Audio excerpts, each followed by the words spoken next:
Começa agora, programa Conviver. Apresentação, Afonso Moreira Júnior.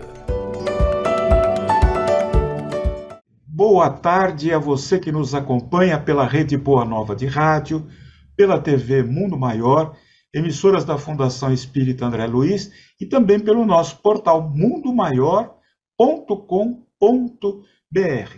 Seja bem-vindo ao programa Conviver, inteiramente dedicado ao diálogo interreligioso. O nosso programa está sendo gravado. Quero agradecer as sugestões, críticas, comentários recebidos por intermédio do e-mail afonsomoreirajunior@gmail.com, que você está vendo aí na tela. Por intermédio desse e-mail, nós recebemos sugestões de quem você gostaria de ver aqui entrevistado, perguntas, dúvidas, enfim. Vamos manter esse diálogo para fazer um programa Conviver mais convivido, com o perdão da expressão. Na produção do programa de hoje, Alex Monteiro e Fábio Bettinassi. No apoio à produção, Thaís Cabenguele. Na divulgação, Silvana Zandomeni. Nos trabalhos técnicos, Rogério Palma. Na edição, Edi Pontes. Na apresentação, Afonso Moreira Júnior. Supervisão de Guiomar Santana. No programa de hoje, com muita satisfação, nós estamos recebendo Átila Kans. Ele veio aqui atendendo ao nosso convite para a pauta Judaísmo, Cristianismo e Islã. Átila, boa tarde. Sinta-se acolhido, ainda que pelo Zoom, na Fundação Espírita André Luiz, que agradece o prestígio da sua presença. Muito boa tarde, bom dia, boa noite, dependendo do horário que os nossos espectadores irão assistir. Muito obrigado pelo convite, meu querido irmão Afonso. É um prazer, uma honra estar aqui com você. Nosso irmão Átila Kans é mestre e doutorado em Ciência da Religião pela Pontifícia Universidade Católica de São Paulo. É membro do Centro de Estudos das Religiões Alternativas de Origem Oriental no Brasil e do Grupo de Antropologia em Contextos Árabes e Islâmicos. Ele é cientista da religião e autor dos livros A Constituição de Medina, Reflexões para o Diálogo Interreligioso a partir do Islã e Islã em Diálogos. O Átila é coautor do livro Judaísmo, Cristianismo e Islã. É colunista no blog Diálogos da Fé da revista Carta Capital. Bom, tenho aqui uma batelada de perguntas que estão dirigidas ao Átila e vamos ver aí se a gente consegue pelo menos a metade respondida. Eu já me sinto feliz. Vamos lá. Em aulas de história na escola, nos é ensinado que a origem do judaísmo e do islamismo é praticamente a mesma. Isso é verdade? Se for, como se deu esse começo? E por que houve essa separação em doutrinas tão diferentes, Átila?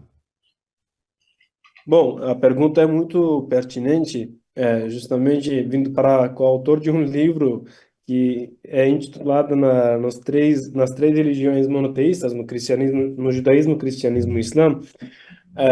As três religiões têm como base, tanto historicamente quanto teologicamente, os mesmos ensinamentos ou uma mesma mensagem, que é a mensagem de monoteísmo, né, de um Deus único, de um Deus absolutamente único, o que no cristianismo vira um uno trino, né, e no Islã retoma a visão monoteísta absoluta novamente depois do judaísmo. As raízes históricas são as mesmas porque nós, no âmbito da ciência da religião, definimos essas três religiões como as religiões monoteístas ou as religiões monoteístas abraâmicas. E aí esse nome abraâmica é que essa adjetivação de abraâmica é o que define a raiz histórica, né, a origem histórica comum entre essas três religiões. As três vêm a partir dos filhos de um mesmo pai, que é o Abraão. E a partir da parte do Isaac, né, o filho mais novo, vem o judaísmo e o cristianismo, e a partir de Ismael vem o Islã. Agora, do ponto de vista teológico, principalmente islâmico, né, que é a minha área mais de foco nas pesquisas, a visão islâmica é que, na realidade, os profetas anteriores ao profeta Muhammad, eles também eram profetas do Islã e eles também trouxeram uma mesma mensagem, ou seja, que é a mensagem islâmica. É uma mensagem que essencialmente ensina a unicidade de Deus. Por isso, teologicamente, a origem dessas três religiões é a mesma, porque, afinal, todas, na verdade, eram Islã, só que, como diz um dos exegetas contemporâneos, Al-Yunan, no decorrer do tempo, o judaísmo tomou um outro nome, isso, pela ciência da religião, a gente categoriza como as religiões que têm nome pelo lugar de onde se espalhou, né? Que é o Judeia. O cristianismo toma nome por nome de Cristos, né? E aí vem como cristianismo, e o Islã segue como Islã porque no Alcorão a palavra Islã aparece como o nome da religião. Então, tendo isso em vista, teologicamente, do ponto de vista islâmico, a raiz é a mesma, e do ponto de vista histórico, vem a partir de um mesmo patriarca. As três religiões vêm a partir de um mesmo patriarca. E por que é que se formaram em diferentes doutrinas? Como é que foi essa separação? Na realidade, não foi nenhuma uma separação, uma vez que, do ponto de vista histórico, o judaísmo é a religião mais antiga, né? E cristianismo a mais nova em relação ao judaísmo e o Islã a mais nova do que as outras duas, do ponto de vista histórico, eu digo. E cada época tinha suas próprias tendências, suas próprias conjecturas, em que cada mensagem religiosa tinha um foco maior, né?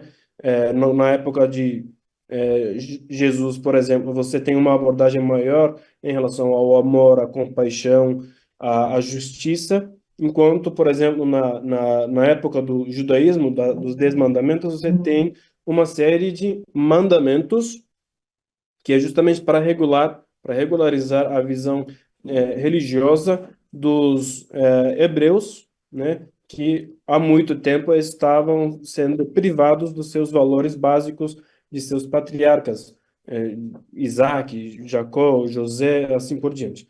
Então você tem, na verdade, essas diferenças, principalmente por causa das conjecturas históricas em que essas religiões nasceram, assim como o fator humano de, no decorrer do tempo, ir se atualizando, né, a religião de acordo com as necessidades de cada época em que se vivia.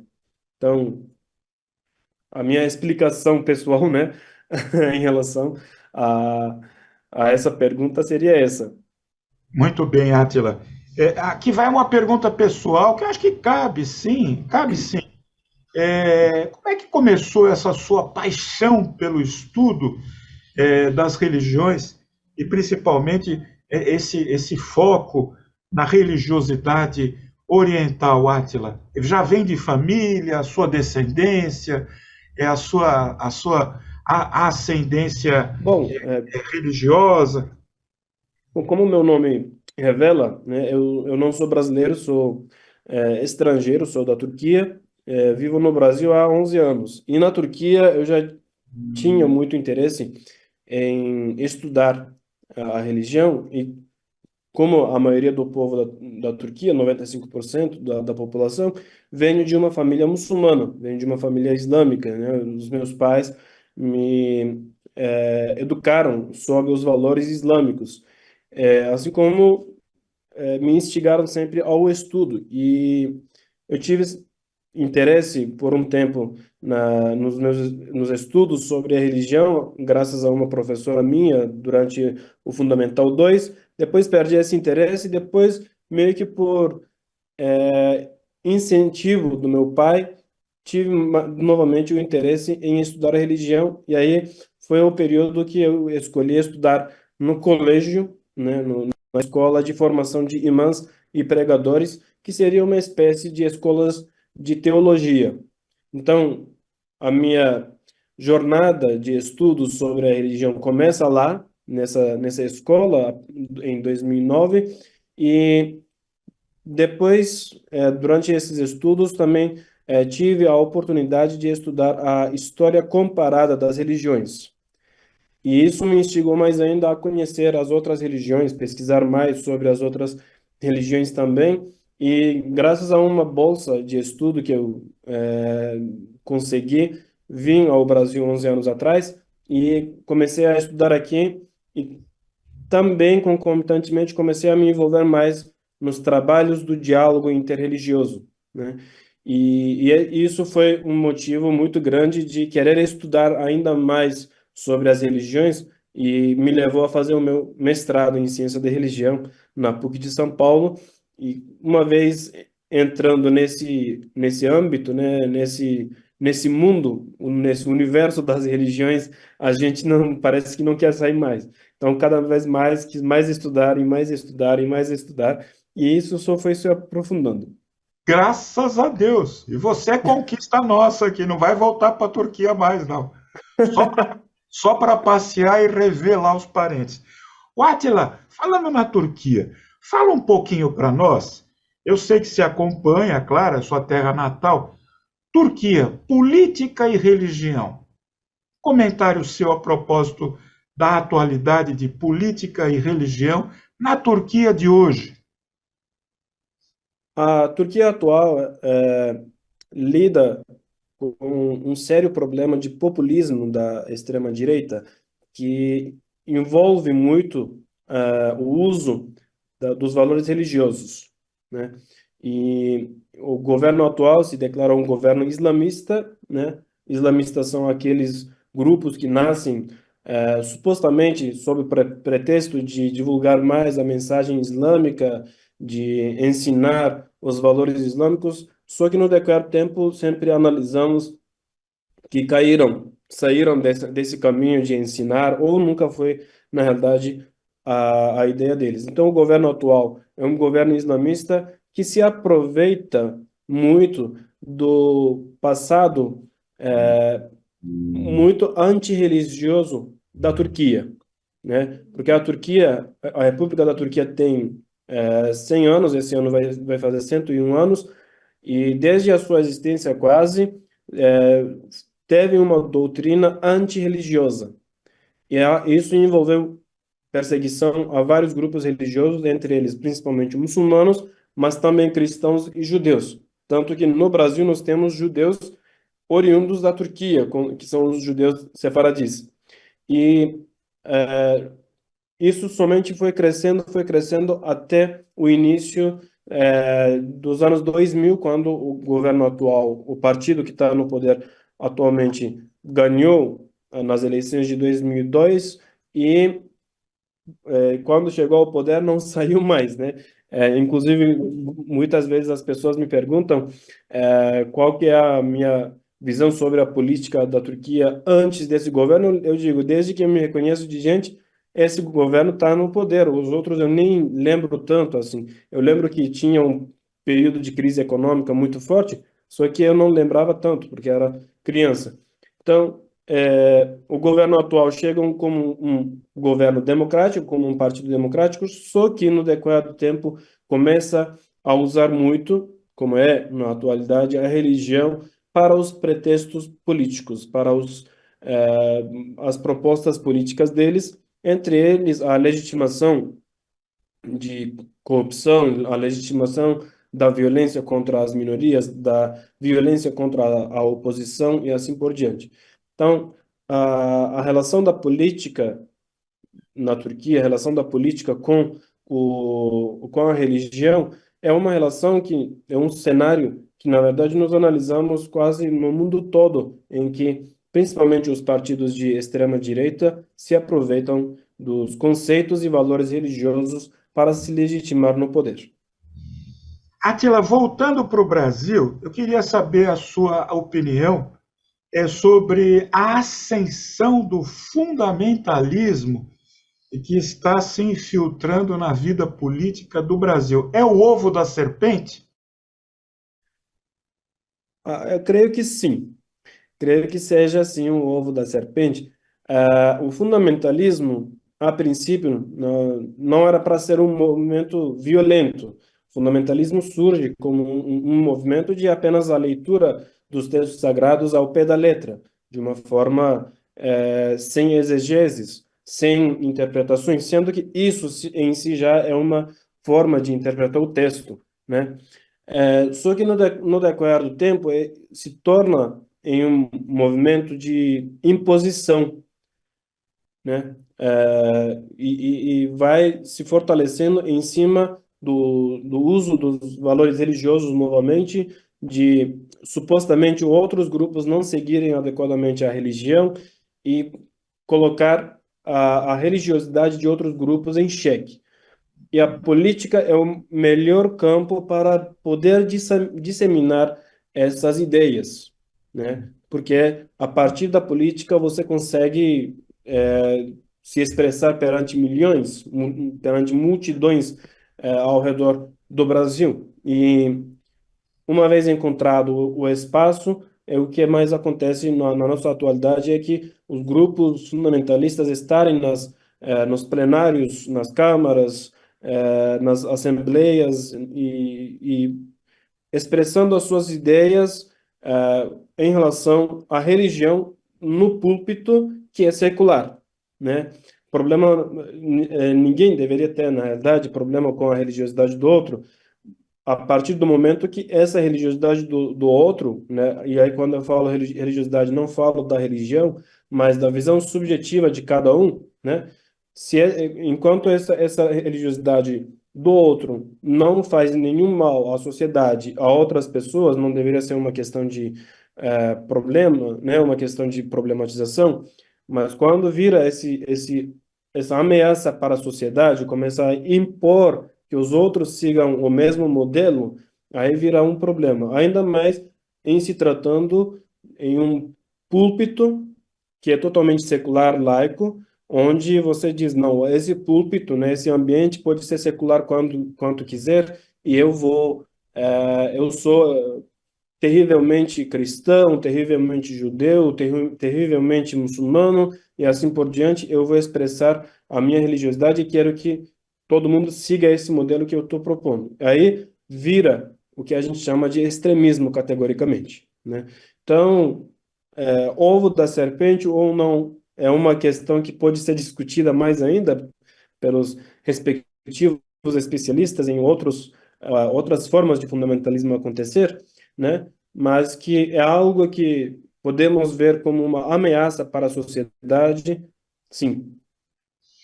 Atila, voltando aqui ao islamismo, quais são os fundamentos do islamismo?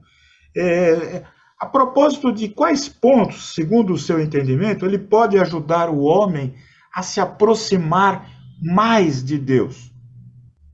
Quando a gente fala de fundamentos do Islã, e aí aqui eu queria só abrir um parênteses, geralmente eu faço esse destaque, quando nos falamos de islamismo, academicamente, no âmbito acadêmico, sempre nos referimos ao movimento político a que pertencem os islamistas.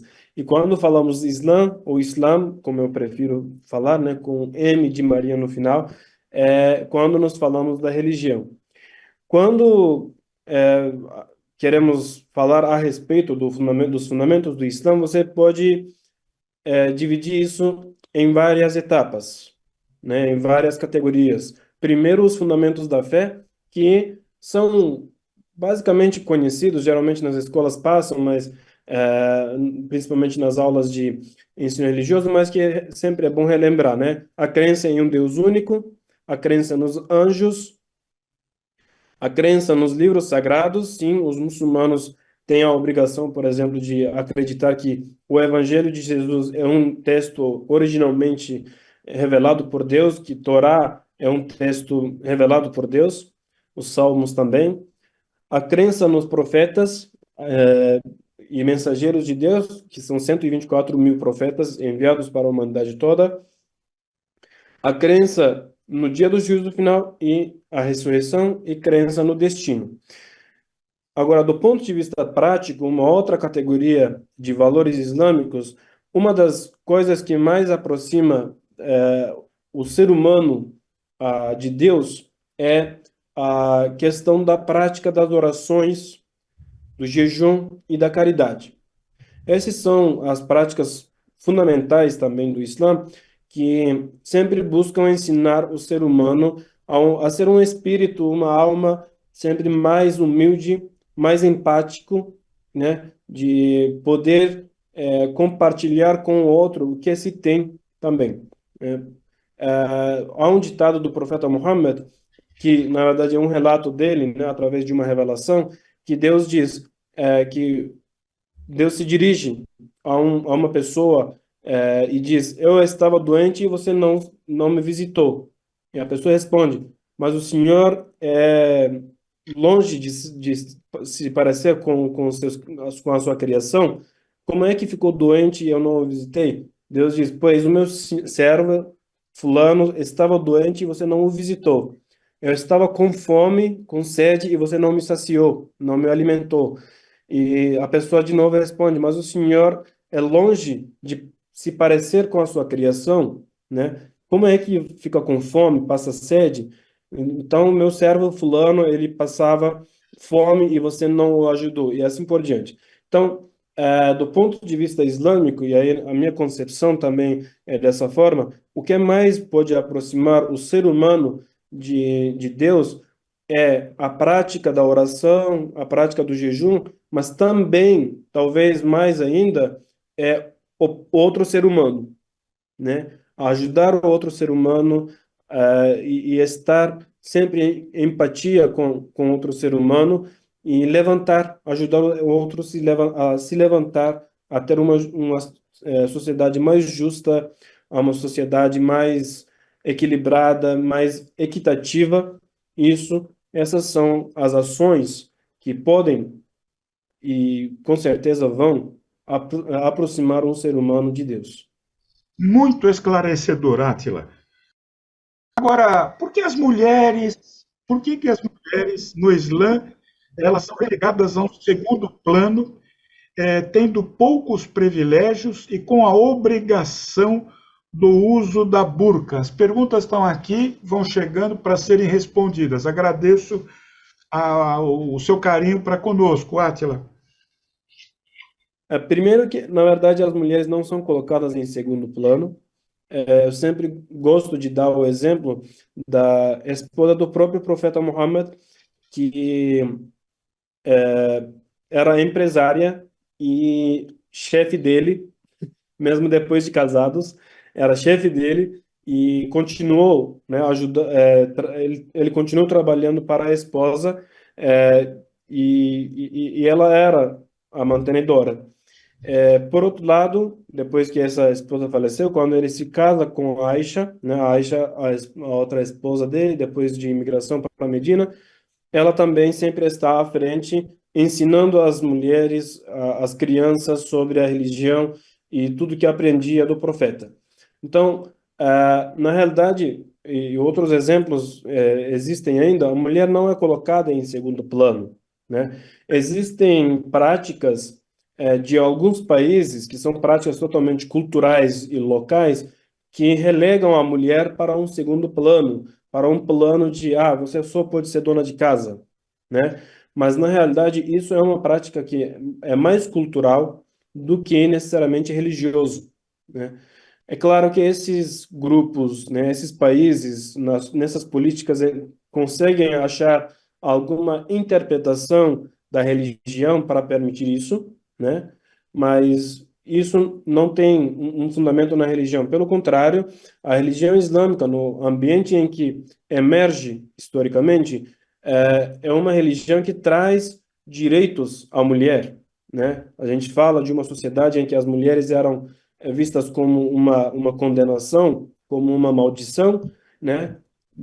Tira a mulher dessa classificação e leva para para um nível de é a mãe, é a esposa, é a irmã, é aquela que tem todos os seus direitos na hora do casamento, como o dote, aquela que tem direito à herança quando o pai, o marido, o irmão, alguém falece, e dá o direito dela ter o seu próprio trabalho, né? Tanto que, por exemplo, nós temos na história o exemplo da Fátima Mernissi e sua irmã, que fundaram a primeira universidade do mundo, pelo menos no mundo ocidental, que é uma universidade que, inclusive, formou dois papas da Igreja Católica. Então, você tem, na verdade, o exemplo das mulheres como aquelas que vão mais à frente. Assim como na mística, você tem exemplos como a Rabi'at al-Adawiya, que é uma das grandes mestres da, da mística islâmica, que até hoje são respeitadas e cujas súplicas, orações são repetidas nas bocas de milhões de fiéis muçulmanos. Agora, o uso da burca não é obrigação. No Alcorão você nunca vai encontrar, nem na prática do profeta, nunca vai encontrar alguma coisa dizendo que a mulher tem que usar burca. Por quê? Burca é algo local da região de Afeganistão e Paquistão. O que o Islã ordena, tanto para a mulher quanto para o homem, é que eles se cubram as partes íntimas e partes do corpo que podem ser, assim, podemos dizer, as partes que podem ser usadas para colocar né, as joias, né, que colocam as joias, principalmente para as mulheres, a parte acima do peitoral, né, as orelhas. Então, as mulheres foram ordenadas para cobrir somente o cabelo, né, a cabeça. A diferença para os homens é somente aquele véu que elas usam na cabeça. De resto, tanto homem quanto mulher são obrigados a se cobrir, cobrir o corpo todo, de forma que possam rezar, porque constantemente estamos perante Deus e constantemente devemos estar de uma forma adequada perante Ele. Atila, as perguntas aqui, elas vão chegando. Observamos o crescimento do islamismo no Brasil. Ocorre que aqui temos muita diversidade cultural, temos também a questão do homossexualismo e da ideologia de gênero nas escolas, que inclusive é assunto de preferência entre educadores, políticos e pensadores. Como o Islã vai conviver com essas questões? Bom, assim como no cristianismo e interpretações mais antigas do judaísmo, eh, no Islã também a questão da homossexualidade não é bem vista, né? Só que as pessoas geralmente confundem muito o pecado com questões de fé, né? E isso eu digo entre os próprios muçulmanos também, né? Sim, a homossexualidade é algo proibido pelo Islã, a prática da homossexualidade, porque as pessoas são assim, né? Uma pesquisa feita com uma mesquita de uma comunidade LGBTQIA+, lá em Paris, revela que, na verdade, essas pessoas que são muçulmanas e LGBT veem isso apenas como uma prova de Deus, como uma prova de lealdade a Deus, assim como para os casados, para as pessoas heterossexuais também existem restrições sexuais, como, por exemplo, não pode ter relação sexual antes de casamento, e isso é um pecado, tanto quanto a homossexualidade. Agora, a questão de homossexualidade ser um pecado não faz com que a pessoa não ser muçulmana. Pecado é pecado e ser muçulmano é outra coisa. Assim como quando alguém bebe uma bebida alcoólica, não deixa de ser muçulmano, né? Assim como quando come algum produto suíno, presunto, bacon e tudo mais, não para de ser muçulmano. Da mesma forma, uma pessoa que pratica isso, que é um pecado, não deixa de ser muçulmana. E no âmbito islâmico, você sempre tem os ensinamentos do Islã para os indivíduos. Os ensinamentos do Islã não são para as massas. Então, quer dizer que desde que o pecado de alguém não atinja a outras pessoas, não faça alguma maldade a outros, como por exemplo um roubo, como uma matança, por exemplo, isso não é um motivo de respeito para a pessoa, né? Deixar a pessoa viver a sua vida do jeito que bem entende, porque é um problema da própria pessoa com Deus e não necessariamente o problema da pessoa com outras pessoas. E Então, a fala, homossexualidade é algo que, sim, é pecado, mas não é pecado de todos. Cada um tem sua responsabilidade pessoal. Atila, falando em maldade, a gente precisa pôr o dedo na ferida, que é muito importante. Falando em maldade, como é que o Islã enxerga o movimento pró-aborto, que, aliás, infelizmente está ganhando espaço aqui na atualidade brasileira? O movimento pró-aborto, o Islã não vai ter necessariamente uma visão a respeito. Quem vai ter são os muçulmanos. Agora, dentro dos muçulmanos, você tem duas visões diferentes. A primeira visão as duas se baseiam em relação à concepção da vida, né? Então, você tem, em primeiro lugar, a visão que é um pouco majoritária, que diz que a vida é concebida a partir de 120 dias, né? Então, até terceiro mês, o feto ainda não tem vida, portanto, até esse período, o aborto pode acontecer. E uma outra visão que diz não, que a vida existe a partir da concepção. Então, não pode haver aborto a não ser que se trate, por exemplo, se trate de um estupro, de um problema psicológico sério da mãe, ou de um problema de saúde que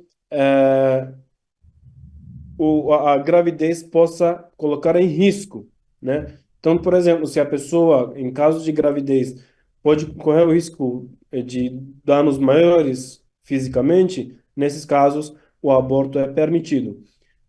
Isso em ambas as visões que eu apresentei. Claro, sempre a ideia principal é preservar a vida, né? Cuidar da vida, desde que os pais tenham a condição de cuidar, desde que o ambiente em que essa criança vai nascer seja um ambiente saudável para a educação dos filhos e assim por diante. Então, existem essas duas visões, uma que diz que até 3 meses pode acontecer, e uma que diz que não pode acontecer de forma alguma, porque a vida é a partir da concepção mesmo, mas existem condições que permitem isso, que é do ponto de vista também médico, né? Que em caso de risco à saúde da mãe, em caso de traumas, como por exemplo consequências de um estupro, a mãe não tem a obrigação de continuar a gestação. Agora, para evitar, por exemplo, outras questões como os pais não têm condição ou não querem filho agora, para isso alguns métodos contraceptivos também são permitidos. Ou seja, já não deixar a vida ser concebida para não fazer o aborto. Atila, metade das perguntas foram respondidas. A outra metade fica devendo para nós aqui a resposta. É praxe aqui no nosso programa, pedir para o convidado, o entrevistado, encerrar, e nós temos aí 4 minutos ainda pela frente, encerrar com uma prece, seja no idioma da sua religião, como quiser, um momento de transcendência aqui no programa Conviver, a partir da sua fé religiosa? Bom, aí você me pegou. Isso ficou um pouco difícil. É, nós, no diálogo interreligioso, sempre trabalhamos principalmente com a questão da dignidade humana, né? E, e aí eu sempre me lembro de uma passagem da vida do profeta Muhammad, que ele estava sentado com os discípulos na frente de uma da mesquita e estava passando um funeral, um cortejo funerário, e ele se levanta em respeito ao defunto. E quando falam, mas é um funeral judaico, por que que o senhor se levanta? Ele diz, mas antes disso tudo é ser humano, né? É um ser humano, então dignificar o próprio ser humano nesse momento. Então a minha súplica é baseada também nas súplicas de um erudito místico que eu sigo bastante as orações, é, que Deus nos faça humanos que respeitam os outros humanos. Muito bem, não poderia ser melhor. Que Deus nos faça humano e que possamos respeitar os outros humanos. Átila, parabéns pelo seu trabalho no diálogo interreligioso. Nós temos aí, nos caminhos do Senhor, temos nos encontrado em alguns eventos de bastante significação e eu sempre acompanho o seu trabalho na medida da minha possibilidade. E eu fiquei muito feliz em ter você aqui no programa Conviver, trazendo assim essas considerações assim de maneira bastante isenta, que eu acho que é o propósito do cientista da religião.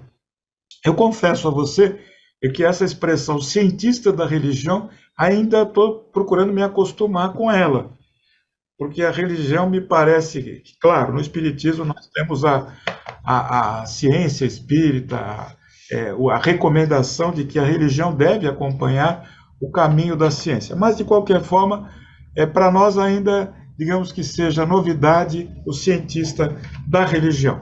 O cientista da religião tem alguma recomendação àqueles que participam do diálogo interreligioso na atualidade do Brasil? Ainda temos aí uns minutinhos. Olha, para mim é uma honra estar aqui, e uma honra sempre encontrá-lo nos caminhos do Senhor, realmente, né? Que a gente se encontra bastante. Mandamos aqui um abraço fraterno para o Padre Bison, Cônego José Bison, que é um dos principais, uma das principais causas da gente sempre se encontrar, né? Ah, olha, sugestão mesmo é que o diálogo interreligioso, e hoje o mundo, seguindo as palavras do sociólogo austro-americano Peter Berger, o mundo hoje é mais religioso do que a antiguidade. Então, o diálogo interreligioso para nós, para uma sociedade mais harmoniosa, é indispensável. Então, o que cabe a nós que trabalhamos com isso é que disseminemos esse trabalho cada vez mais e mostrar para a humanidade que as nossas religiões são o ponto de encontro para nós e não de divergência como muitos acham. E tentar, né, sempre trazer aqueles que estão no achismo de que a religião causa mal, ou causa divergências, para verem que, na verdade, não causa nenhuma divergência. Pelo contrário, a gente sempre está de mãos dadas, de braços dados e rezando juntos, muitas vezes comendo juntos, né? Porque no diálogo interreligioso tem bastante comida, a gente podem aproveitar esses momentos também.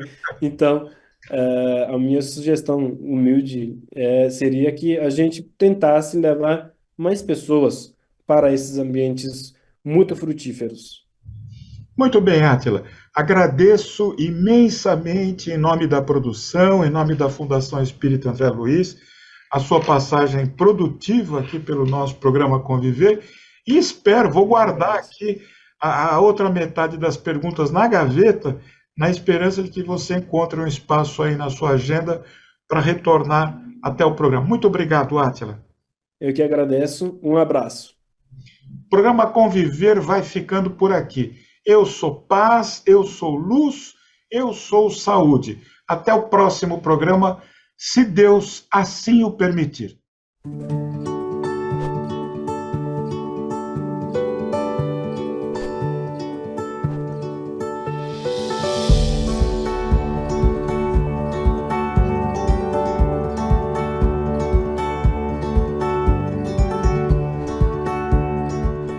Você acompanhou Programa Conviver.